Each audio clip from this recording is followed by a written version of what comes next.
Good morning, my dear students. I am Svita Sani and I will discuss with you a new topic of demand chapter, that is demand function or determinants of demand. As you all know, we have discussed the meaning of demand, the meaning of quantity demanded, demand scheduled and demand curve in our previous video. जैसा कि आपको पता है कि मैंने अपनी previous video में इन topics को डिस्कस किया था, तो मैंने वहां पे एक पॉइंट डिस्कस किया था that there is a relationship of demand with the price. मैंने आपको वहां पे बताया था कि डिमांड का प्राइस के साथ रिलेशनशिप होता है, और ये भी डिस्कस किया था कि किस टाइप का रिलेशनशिप होता है. Their relationship is inverse negative. Now आप मुझे, अगर मैं आपसे क्वेश्चन करूं, क्या एक प्रोडक्ट की डिमांड का सिर्फ एक प्राइस के साथ रिलेशनशिप होता है? यस और नो. आपका आंसर होगा किसी का यस, किसी का नो. तो उसी का सॉल्यूशन आपको इस वीडियो में मिलेगा कि रिलेशनशिप होता है या नहीं होता, और अगर होता है तो किन चीजों के साथ या किन फैक्टर्स के साथ होता है. मैंने यहाँ पे लिखा है डिमांड फंक्शन या determinants of demand. Listen carefully. किसी भी प्रोडक्ट की डिमांड का रिलेशनशिप सिर्फ प्राइस फैक्टर के साथ नहीं होता. प्राइस तो ओनली फैक्टर है, मीन्स प्राइस तो एक सिंगल इंडिविजुअल फैक्टर है. प्रोडक्ट की डिमांड, किसी भी प्रोडक्ट की डिमांड बहुत सारे डिफरेंट फैक्टर से क्या होती है, अफेक्ट होती है. Means there are so many factor, और you can see there are so many determinants that affect the quantity of a product, जो किसी प्रोडक्ट की क्वांटिटी की डिमांड को अफेक्ट करते हैं. Now you will know what factors, what determinants. Factor and determinants is same thing, so don't confuse between factor and determinant. What factor affects the demand of a product? So let's start. Demand function. Demand function show the relationship between demand for a commodity and its various determinants. Demand function आपको show करेगा, आपको बताएगा कि relationship, क्या relationship means क्या संबंध है demand for a commodity, एक कमोडिटी की डिमांड में, और उसको अफेक्ट करने वाले, जो उसके ऊपर अफेक्ट डालेंगे, किसी भी प्रोडक्ट की डिमांड को अफेक्ट करेंगे, उन डिटरमिनेंट्स में. Demand function show the relationship between demand and their factors and their determinants. This is demand function or determinants of demand. As you all know, there are two type of demand: individual demand and market demand. Individual demand, एक individual की demand को जब हम study करते हैं, for example Sita is a person, and हम सिर्फ सीता की डिमांड को डिस्कस कर रहे हैं, सीता ने क्या डिमांड की मार्केट में जाके, this is individual demand. Market demand, for example Apple है, एप्पल की पूरी मार्केट में कस्टमर्स ने कितनी डिमांड की है, दिस इज मार्केट डिमांड. अब हम सेम हियर डिमांड फंक्शन भी आपके टू टाइप के होते हैं, individual demand function and market demand function. जब आप सिर्फ ये देखोगे कि किसी प्रोडक्ट की इंडिविजुअल डिमांड और उसको अफेक्ट करने वाले फैक्टर्स में क्या रिलेशनशिप है, it is called individual demand function that show the relationship between individual demand and their factor. It is called individual demand function.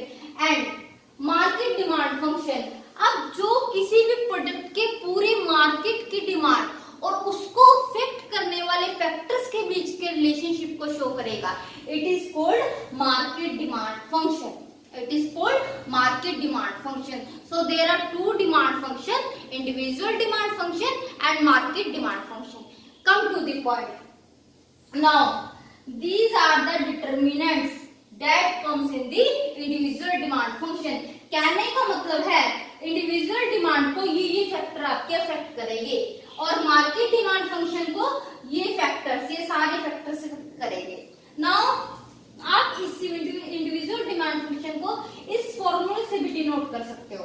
dx, demand of X commodity, is equal to f function relation px, pr, y, t, e. अब आपको one by one पता लगेगा ये है क्या. ये px ma'am ने लिखा, व्हाट इज दिस, ये pr व्हाट इज दिस, ये t what is this. Now let's start one by one. First of all px is equal to own price of commodity, किसी भी कमोडिटी का खुद का price वो कैसे अफेक्ट करेगा। For example this is duster, ये डस्टर है, इसका प्राइस 50 रुपीज है। फॉर एग्जाम्पल इसका 50 रुपीज है। अब इसका खुद का प्राइस कैसे इसकी डिमांड को अफेक्ट करेगा आपने ये देखना है। अगर इसका प्राइस 50 से 100 हो जाता है, 50 से इंक्रीज होके 100 हो जाता है, मीन्स प्राइस क्या हुआ, इंक्रीज हुआ 100, 50 से 100। तो आपकी मान लो 50 पे इसकी 5 डिमांड थी फॉर एग्जांपल, अब प्राइस इंक्रीज होने के कारण इसकी डिमांड कम हो जाएगी, क्योंकि आपको पता है प्राइस में और डिमांड में इनवर्स रिलेशनशिप होता है। जब आप मार्केट में जाते हो, अगर आपको कोई चीज पहले के कंपैरिजन में महंगी मिलती है तो आप उसकी डिमांड कम करते हो। ऐसा कभी नहीं होता कि कंपैरिजन में ज्यादा आपको महंगी मिल रही है और उसकी डिमांड ज्यादा कर रहे हो, आप कम करोगे।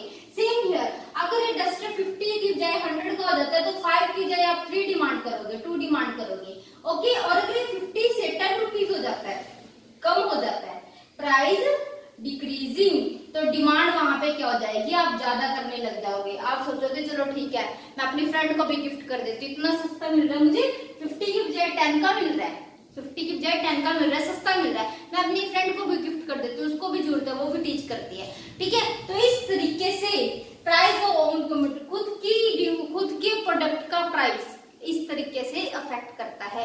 प्राइस बढ़ने पर डिमांड कम हो जाती है और प्राइस कम होने पर डिमांड बढ़ जाती है। That is own price of commodity. Next point, PR, price of related goods, most important factor in all the components. सबसे मोस्ट इंपोर्टेंट फैक्टर है सारे कंपोनेंट्स में। ये रिलेटेड प्राइस का, रिलेटेड गुड्स का प्राइस कैसे इफेक्ट करता है, सबसे पहले आपको ये पता होना चाहिए what is related goods. Related goods means जो मेन गुड्स से, मेन प्रोडक्ट से किसी ना किसी तरीके से क्या करती है, रिलेट करती है। अब 2 टाइप की रिलेटेड गुड्स होती है, ध्यान से देखना बेटा। जो आपकी रिलेटेड गुड्स होती है वो 2 होती है, substitute goods and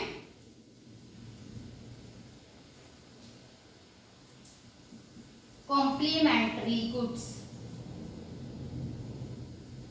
substitute, what is substitute goods? Substitute goods, those goods which you can substitute or which you can use for another good. ऐसे प्रोडक्ट, ऐसे गुड्स जिसको आप दूसरी गुड्स की जगह पे यूज कर सकते हो, उसको बोलते हैं बेटा सब्स्टिट्यूट गुड्स। एग्जाम्पल समझो, फॉर एग्जाम्पल लिम्का है, फॉर एग्जाम्पल लिम्का है। लिम्का अगर प्राइस में चेंज हो रहा है तो लिम्का की बजाय फॉर एग्जांपल मैं कोका कोला यूज कर सकती हूँ, या फिर मैं जूस यूज कर सकती हूँ। मैं क्या यूज कर सकती हूँ, जूस यूज कर सकती हूँ। सेम हियर, टी है, चाय है, मैं चाय की बजाय कॉफी यूज कर सकती हूँ, कर सकती हूँ ना। चाय की बजाय मैं क्या यूज कर सकती हूँ, कॉफी यूज कर सकती हूँ। बाइक है, बाइक की जगह मैं स्कूटी यूज कर सकती हूँ, बाइक की जगह मैं क्या यूज कर सकती हूँ, स्कूटी यूज कर सकती हूँ। मीन्स आप बाइक की जगह स्कूटी यूज कर सकते हो, स्कूटी की जगह बाइक यूज कर सकते हो। ये प्रोडक्ट आपस में सब्स्टिट्यूट गुड्स है, मीन्स आप इनको एक दूसरे की जगह पे रिप्लेस कर सकते हो। अगर आपको आपके पास एक चीज अवेलेबल नहीं है तो आप उसकी जगह दूसरी चीज का यूज कर सकते हो। कोका कोला लिम्का है, ये दोनों आपस में क्या है, जूस है, ये तीनों आपस में सब्स्टिट्यूट प्रोडक्ट्स है। ये कौन से सब्स्टिट्यूट, एक की बजाय आप दूसरे को यूज कर सकते हो। टी एंड कॉफी है, ये भी आपस में सब्स्टिट्यूट है। अगर चाय नहीं है तो कॉफी से ही, कॉफी नहीं है तो चाय से ही, ये आपस में सब्स्टिट्यूट है। मीन्स आप इनको एक प्रोडक्ट की बजाय दूसरे प्रोडक्ट को यूज कर सकते हो। अब आपने ये देखना है कि एक सब्स्टिट्यूट गुड्स का प्राइस दूसरे की डिमांड को कैसे अफेक्ट करता है। एक सब्स्टिट्यूट प्राइस का, एक सब्स्टिट्यूट गुड्स का प्राइस दूसरे की डिमांड को कैसे इफेक्ट करता है, एग्जांपल के थ्रू समझते हैं। ये आपने शायद कर लिया होगा तो इसलिए मैं आप इसको रब कर रही हूं ताकि आप अच्छे से समझ सको। देखो, दो प्रोडक्ट लेते हैं, टी एंड कॉफी।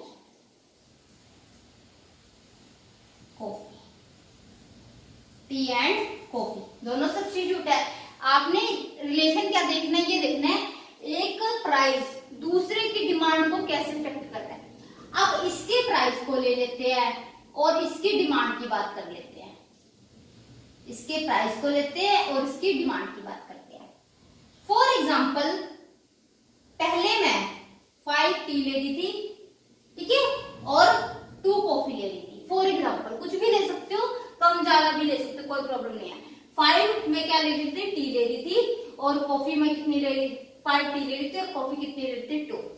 अब हुआ यूं कि जो टी के प्राइस है, टी के प्राइस है वो पहले से इंक्रीज हो गई। क्या हो गई, इंक्रीज, कम नहीं हुई। मतलब फॉर एग्जांपल पहले 10 की टी मिलती थी, अब वही टी इंक्रीज हो गई, आपको 20 की मिलने लगी।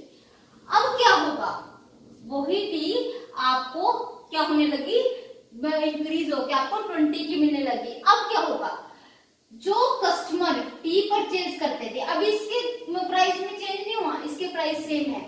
जो कस्टमर फॉर एग्जांपल टी को यूज करते थे, उनको टी महंगी होगी।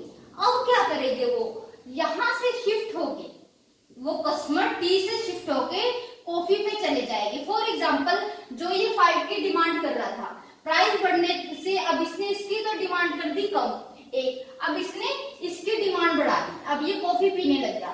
तो 2 पहले थे और अब कितने हो गए, यहां से कम हो गए 4, तो 6। कहने का मतलब है इसके प्राइस में इफेक्ट का, एक सब्स्टिट्यूट गुड्स में प्राइस के इफेक्ट का दूसरे की डिमांड पे इफेक्ट होता है। अगर सब्स्टिट्यूट गुड्स का प्राइस इंक्रीज होता है, जैसे इसका इंक्रीज हुआ ना, पहले 10 की थी और 20 की होगी, और डिमांड नेचुरल सी बात है इसकी तो कम होनी थी, बट अब जो इसको कंज्यूम कर रहे हैं कस्टमर, वो कुछ तो कंज्यूम करेंगे। ऐसा तो नहीं अगर टी महंगी हो रही है तो वो बिल्कुल ही कुछ नहीं कंज्यूम करेंगे, उनको हैबिट है तो कुछ तो यूज करेंगे।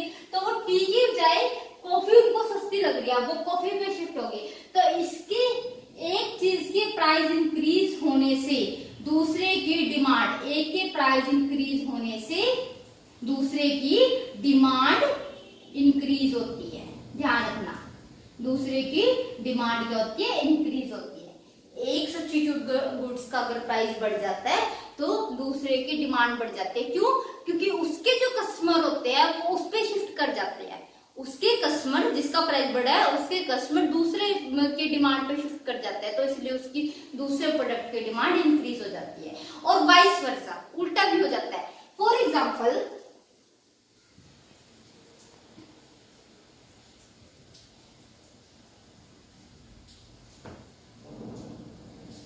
सेम यही एग्जांपल ले रही हूं, ये पहले 5 था, 2 था। अब हुआ क्या, अब जो टी के प्राइस है वो इंक्रीज नहीं हो, वो डिक्रीज हो।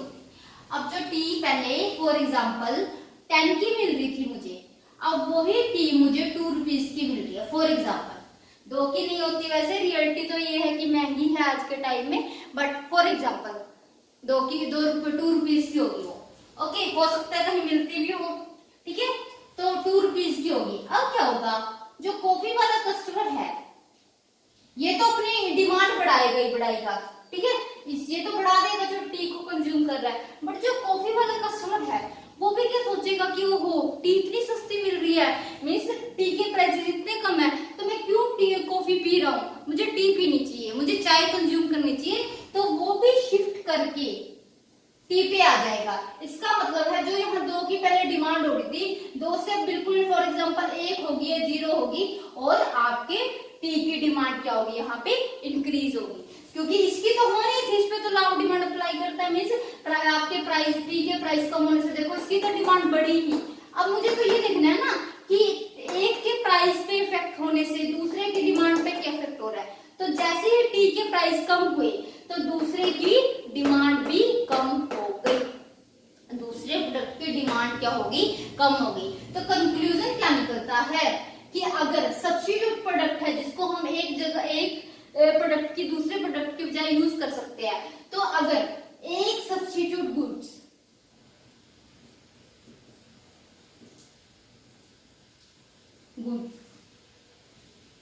अगर प्राइस इंक्रीज हो रहे हैं, एक सब्स्टिट्यूट गुड्स के प्राइस इंक्रीज हो रहे हैं, तो सेकंड के डिमांड इंक्रीज होगी, और अगर एक सब्स्टिट्यूट गुड्स के प्राइस डिक्रीज हो रहे हैं तो सेकंड वाले की डिमांड क्या होगी, डिक्रीज। डिमांड क्या होगी, डिक्रीज। जैसे कि हमने यहाँ पे समझा, इसका प्राइस, ये एक प्रोडक्ट है, ये सेकंड प्रोडक्ट है, एक का यहाँ पे क्या हुआ, प्राइस डिक्रीज हुआ, तो सेकंड वाले पे क्या इफेक्ट पड़ा, उसकी डिमांड डिक्रीज हुई। और जो मैंने फर्स्ट एग्जांपल दिया था वहां पे फर्स्ट का प्राइस इंक्रीज हुआ था और सेकंड वाले की क्या होगी थी, डिमांड इंक्रीज हो गई थी। ये था आपका सब्स्टिट्यूट गुड्स ना, complementary goods. What are complementary goods?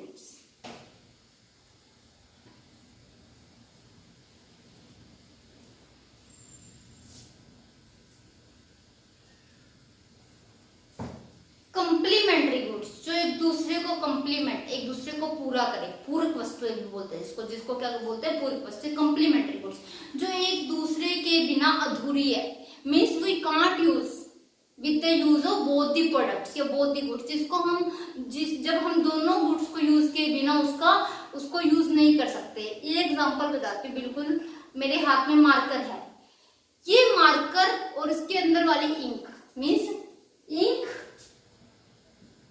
और मार्कर, ये दोनों आपस में कंप्लीमेंट्री गुड्स है। मार्कर को आप इंक के बिना यूज कर सकते हो क्या? नहीं कर सकते। अगर इसके अंदर से इंक निकाल दो, क्या इस मार्कर का कोई यूज है? नहीं है। Ink pen, for example ink pen, pen में से इंक निकाल दो, क्या आप उसको यूज कर सकते हो? कोई यूज नहीं है। और अगर पेन ना हो तो इंक का ये क्या यूज है? नहीं यूज है। पेट्रोल, बाइक, अगर बाइक में पेट्रोल ना हो, डीजल ना हो, फॉर एग्जांपल डीजल भी ले लो, पेट्रोल भी, क्योंकि मुझे पता है मेरे बच्चे समझदार है, वो क्या बोलेंगे, मैम डीजल से भी तो चलती है, तो डीजल ले लो, पेट्रोल ले लो, दोनों चीज ले लो। क्या डीजल या पेट्रोल के बिना आप बाइक चला सकते हो? और अगर बाइक, स्कूटी, कार ये सब चीजें ना हो तो क्या आप पेट्रोल और बाइक, पेट्रोल या डीजल का कोई यूज है? छोटे मोटे यूज की बात नहीं करते, जो बिल्कुल ही माइनर से यूज होते हैं, बड़े यूज जो स्पेशल इन्हीं चीजों के लिए यूज किए जाते हैं। बाइक चलाने के लिए, पेट्रोल मतलब व्हीकल चलाने के लिए जो यूज किए जाते हैं, बाइक, ये जो हमारे पेट्रोल होता है, डीजल होता है, क्या आप इनको यूज कर सकते हो?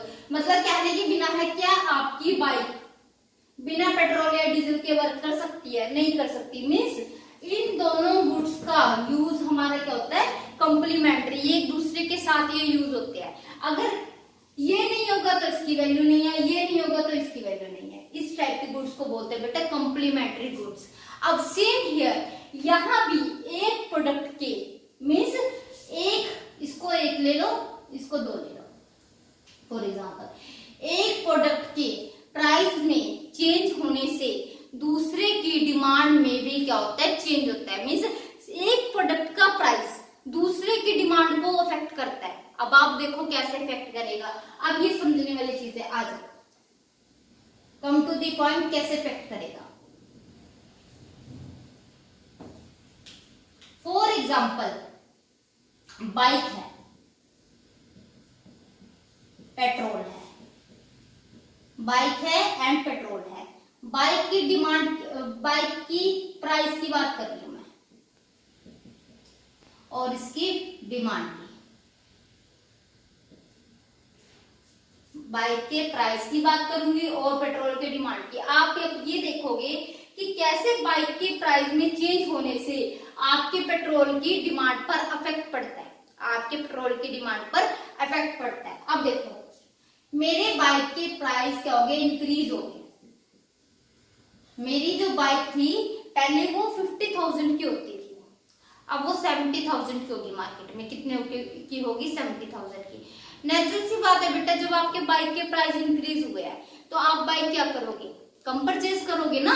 अगर आपको कोई चीज पहले सस्ती मिलती थी, अब वो महंगी होगी, प्राइस उसके बढ़ गई, तो आप क्या करोगे, उसको कम डिमांड करोगे, कम परचेज करोगे। आप सोचोगे चलो अभी नहीं, अभी महंगी है, बाद में परचेज कर लेंगे, या इस टाइम आप उसकी डिमांड नहीं कर रहे, उसकी डिमांड ऑटोमेटिकली मार्केट में कम होगी। और रियल लाइफ में कम होती है, जब भी किसी चीज के प्राइस बढ़ते हैं तो ऑटोमेटिकली वहां पे उसकी डिमांड क्या हो जाती है, कम हो जाती है।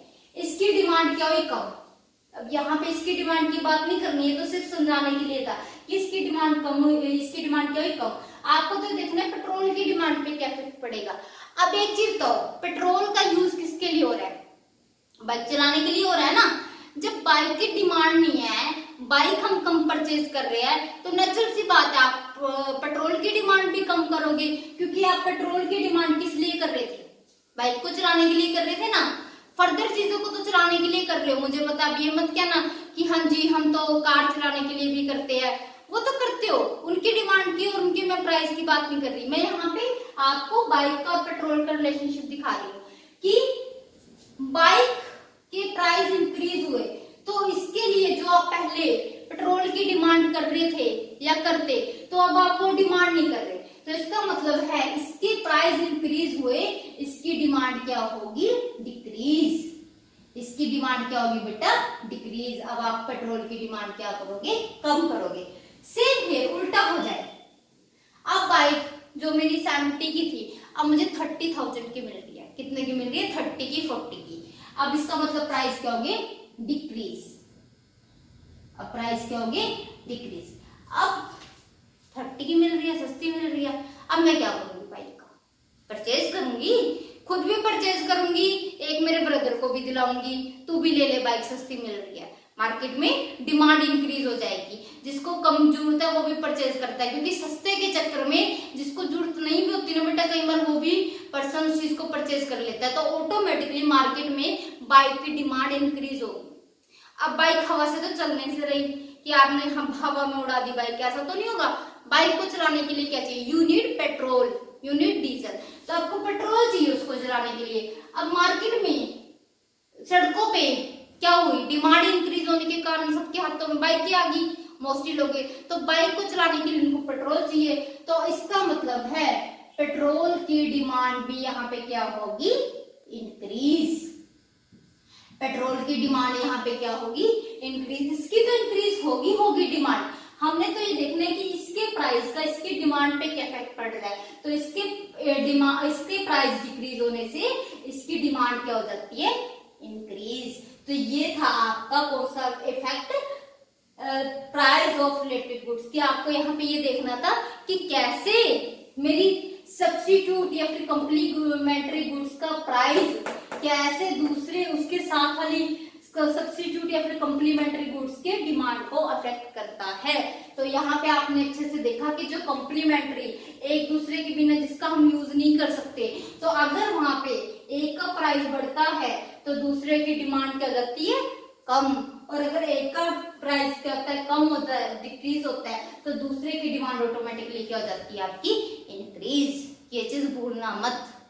ओके, ये था हमारा प्राइस ऑफ रिलेटेड गुड्स। दो गुड्स थी, सब्स्टिट्यूट एंड कॉम्प्लीमेंट्री। फिर से सुन लो, सिर्फ क्विक रिवीजन। सब्स्टिट्यूट जिसको हम एक दूसरे प्रोडक्ट की बजाय यूज कर सकते हैं, ठीक है, जैसे जेल पेन नहीं है, बॉल पेन यूज कर लिया, ठीक है, बॉल पेन नहीं है, मार्कर यूज कर लिया। ओके, चाय नहीं है, आपने क्या यूज कर ली, कॉफी यूज कर ली। कोल्ड ड्रिंक एक कंपनी की नहीं मिली, दूसरी कंपनी की परचेज कर ली, उसकी जगह जूस परचेज कर लिया। और कॉम्प्लीमेंट्री जो एक दूसरे के बिना आप यूज नहीं कर सकते, जैसे कि इंक के बिना पेन यूज नहीं कर सकते। ओके, उसी तरीके से पेट्रोल या डीजल के बिना बाइक यूज नहीं कर सकते। these are called complementary goods. Okay, now third one, income. सीधा सा रिलेशनशिप है इनकम का और नॉर्मल गुड्स का। नॉर्मल गुड्स बेटा आम चीज है, ठीक है, जो ना तो घटिया होती है ना बहुत ही लग्जरियस होती है। आम लोग, मिडिल क्लास फैमिली, आम जनता जिसको यूज करती है, ठीक है ना, बहुत ही ज्यादा लग्जरियस, बहुत ही ज्यादा आरामदायक, बहुत ही ज्यादा महंगी होती है, ना बहुत ही ज्यादा आपकी घटिया क्वालिटी की होती है, आम क्वालिटी की होती है, ठीक है। तो वहां पे क्या होता है, इनकम के साथ कैसा रिलेशनशिप होता है, पॉजिटिव होता है। मीन्स सीधी सी बात है, मैं आज जितना पैसा कमा रही हूँ, अगर मेरी इनकम डबल हो जाती है तो मैं चीजों की डिमांड क्या करने लग जाऊंगी। फॉर एग्जाम्पल मैं बैग मेरी नेचुरल सी बात है, मुझे बैग चाहिए अपनी डेली यूज के लिए, मुझे बैग चाहिए। अगर मेरी इनकम इंक्रीज हो जाती है तो मैं बैग की डिमांड बढ़ा दूंगी। अभी मैं क्या करती हूँ, मान लो 1 साल में एक बैग चेंज करती हूँ, फिर मैं क्या करूंगी 2 मंथ में मैं चेंज करने लग जाऊंगी। तो इसका मतलब है इनकम इंक्रीज होने से आपकी डिमांड क्या होती है, इंक्रीज गुड्स की, एंड इनकम डिक्रीज होने से आपकी गुड्स की डिमांड क्या हो जाती है, decrease. Okay, taste next one, T denotes for taste and preferences. Taste and preferences ये क्या होता है, सुनो। अब अगर आपका किसी गुड्स को लेके टेस्ट बना हुआ है, हैबिट बनी हुई है, ठीक है, आप किसी अगर डिमांड करते हो तो आप किसी चीज को पहले प्रेफरेंस देते हो कि ये चीज मेरे पास होनी चाहिए। फॉर एग्जाम्पल एक आपको एग्जाम्पल देती हूँ। फॉर एग्जाम्पल जैसे ड्रिंकर्स होते हैं, ड्रिंकर्स समझते हो, जो शराब पीते हैं, शराब पीने वाले लोगों का क्या सिस्टम होता है, उनको मतलब उनका टेस्ट बना हुआ है, उनकी प्रेफरेंस, उनको हैबिट बनी हुई है कि उन्हें ड्रिंकिंग करनी है। तो वहां पे क्या सिस्टम होता है बेटा, उनको उन लोगों की उस चीज को लेके हमेशा डिमांड बनी रहती है, वो हमेशा उस चीज की क्या करते हैं, डिमांड करते हैं। और जिसका टेस्ट नहीं है, जिसका प्रेफरेंसेस नहीं है किस चीज को लेके, तो वहां पे वो डिमांड नहीं करता। सीधी सी बात कहने का मतलब है, अगर एक प्रोडक्ट को लेके फॉर एग्जाम्पल टी है, चाय है, ठीक है, अगर किसी पर्सन की टी को लेके क्या है, टेस्ट बना हुआ है, उसकी प्रेफरेंस है, उसकी हैबिट बनी हुई है, then he will demand for the tea in any condition. तो हमेशा उसके लिए उस चीज की डिमांड बनी रहेगी, वो उसकी ज्यादा डिमांड करेगा। कहीं भी जाएगा, मुझे कहेगा मुझे चाय पिला दो, ठीक है, एक चाय हो जाए, क्योंकि उसका टेस्ट बना हुआ है, उसकी प्रेफरेंस बनी हुई है उस चीज में। प्रेफरेंस मतलब पहल, वो पहले उस चीज की डिमांड को पहल देता है, ठीक है, तो वहां पे उसकी डिमांड ज्यादा होगी। और अगर किसी को टी से नफरत है, कोई एक पर्सन है, मेरा ब्रदर है, वो चाय पीता ही नहीं, देखता ही नहीं चाय की तरफ, उसे बिल्कुल पसंद ही नहीं है चाय, तो वहां पे जब जिसकी टेस्ट ना हो, प्रेफरेंस ना हो, तो वहां पे उसकी डिमांड ना के बराबर होगी, या फिर demand will be very less. Means taste affects the demand ना। अब टेस्ट ने, प्रेफरेंसेस ने डिमांड को अफेक्ट किया ना। एक ही प्रोडक्ट है, अगर टेस्ट है तो डिमांड विल हाई, अगर टेस्ट नहीं है तो demand will less. Okay, now last one, E is equal to expectation। Expectation means आप क्या आशा करते हो, फ्यूचर में आप एस्टिमेट लगाते हैं खुद कि ये हो सकता है, ये हो सकती है।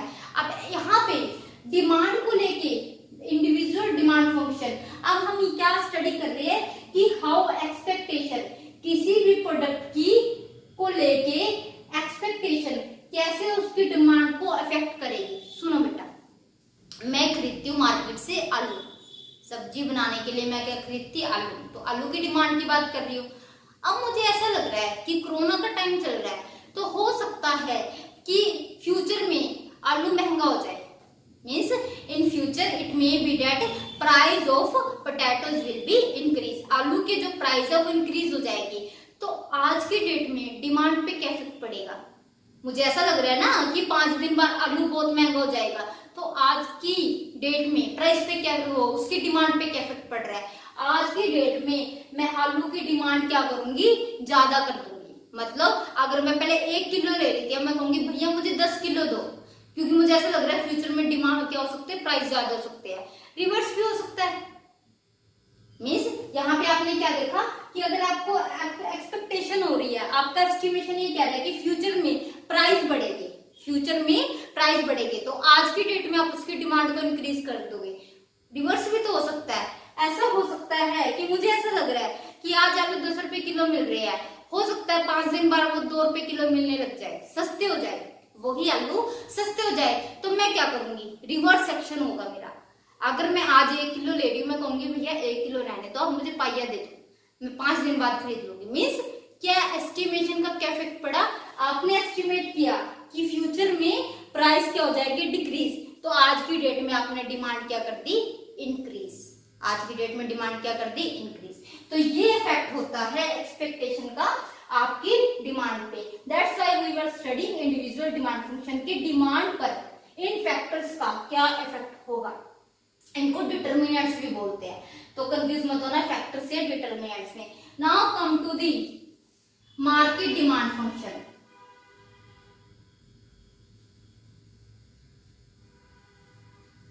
यहाँ इंडिविजुअल डिमांड की बात की जा रही थी, एक पर्सन के डिमांड की। यहाँ मार्केट, एक प्रोडक्ट की पूरी मार्केट में जो डिमांड है उनको कौन कौन से फैक्टर अफेक्ट करते हैं। ये वाले फैक्टर सेम अफेक्ट करेंगे, जितने मैंने आपको इंडिविजुअल में कराए हैं सेम सारे फैक्टर अफेक्ट करेंगे। सिर्फ आपके 2 फैक्टर अलग से है मार्केट डिमांड में। देखो Px सेम है, market M market dot dx market demand of x commodity is equal to f function. Px same price of commodity, PR price of related goods, by income, T taste, E expectation, N number of buyers or you can say population in the country. अब सुनो, direct relationship होता है demand का और population का। अगर population ज्यादा है, अगर आपकी कंट्री में पॉपुलेशन ज्यादा है तो ऑटोमेटिकली डिमांड ज्यादा होगी, ज्यादा लोग परचेज करेंगे, ज्यादा डिमांड होगी। और अगर पॉपुलेशन कम है, नंबर ऑफ बायर्स कम है, तो डिमांड क्या होगी आपकी, कम होगी। Last one, by the distribution of income. By the distribution of income. ये डिस्ट्रीब्यूशन ऑफ इनकम का मतलब क्या है, सुनो। 4 लोग हैं, ABCD, ABCD, 100 रुपीज है। अब आप इन 100 रुपीज को, इनकम है ये, इनको 4 लोगों में कैसे बांट रहे। अगर आप इनको 25 दे दो तो ये है इनकम का बंटवारा equal. There is equal distribution of income. You are dividing 100 in 4 person, 25 25 25 25। There is equal distribution of income. But ऐसा होता है आपकी इकोनॉमी में, नहीं होता बेटा। अगर ऐसा होता तो ऐसा क्यों है कि कोई बहुत ज्यादा रिच और कोई बहुत ज्यादा पुअर है।